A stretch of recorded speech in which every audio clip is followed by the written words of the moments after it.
yogis, my name's Nikki from Open Up. Today's poses are all inspired by flowers.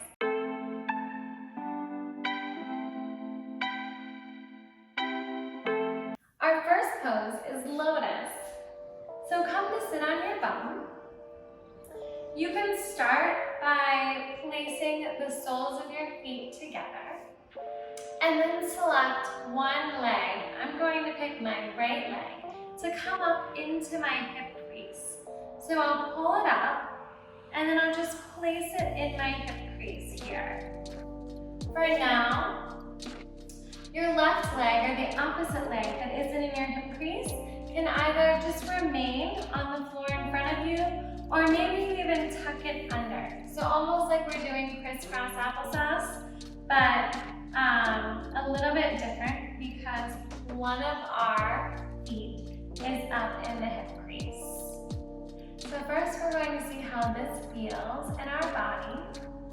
So think about really creating that foundation for yourself, pulling your core in, opening your chest, lifting your chin up, and then reaching your head up towards the sky.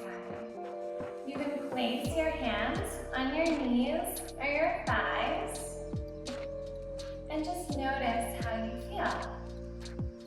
This can require some ankle mobility.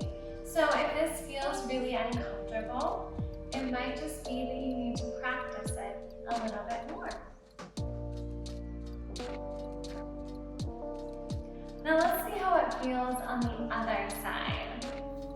So go ahead and bring the bottoms of your feet back together and then find your opposite foot. So for me, it's going to be my left foot, and I'm going to bring that outside blade of my foot up into my hip crease.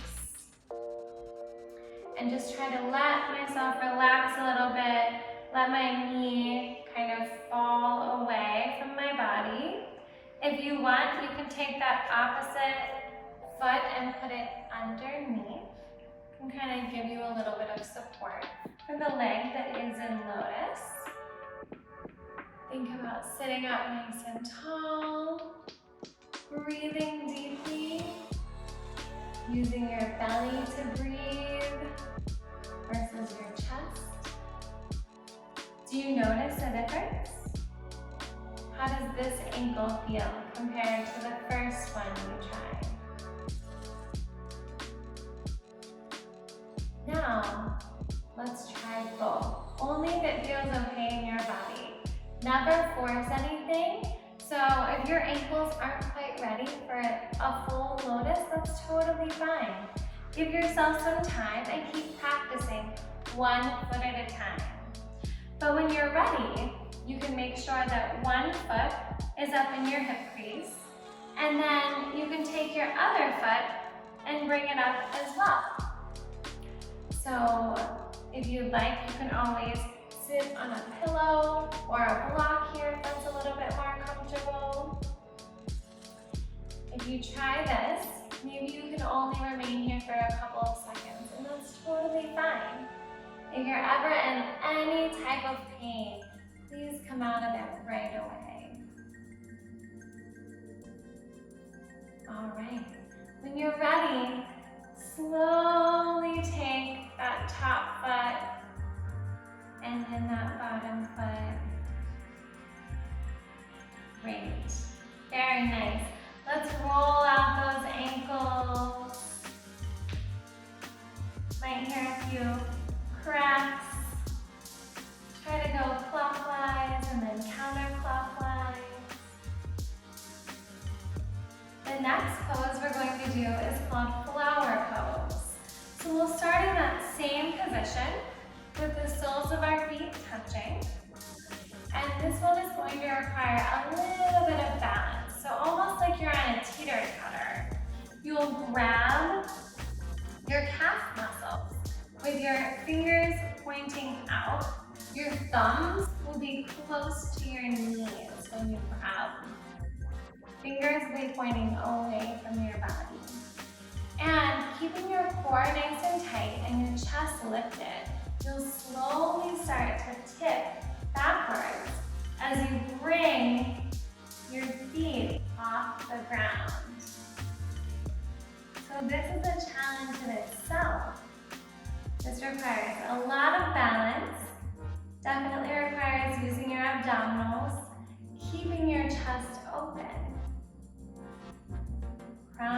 head is lifting towards the sky, but back behind me, trying to keep my spine in line, not collapsing my shoulders down. I'm imagining that someone has a string tied around my heart and they're lifting it up. Make sure you're breathing here. And if you want to take it one step further, you can slide your arms underneath of your calves. And then maybe you touch your index finger and your thumb. Lift your chest, feet come together. Flower pose. Make sure you're breathing. Looking straight ahead. Try to keep that chest as open as you can. Beautiful. And then slowly and gently come out of this. Very nice, yogis. Let's shake those knees out a little bit. Our final pose is butterfly pose, which you probably know very well. What's the connection to flowers, you ask? Well, when butterflies come to drink the nectar, they end up pollinating the flowers because they're carrying pollen on their feet. So make sure you have enough space because we're going to lay down with this butterfly. So bring the soles of your feet together, knees will be out wide. And once you find this position, slowly lower yourself down to the floor. And we're going to relax here. So there's a couple of different arm positions that you might want to try.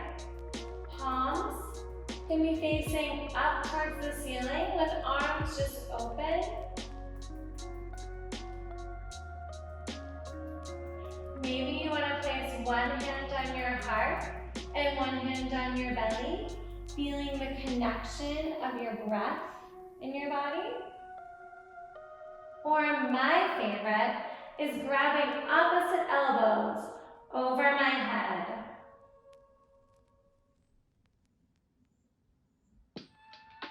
So eyes can remain open or closed here. But give yourself a few moments to just sink into the earth. Let the floor hold you. Continue breathing as you enjoy this final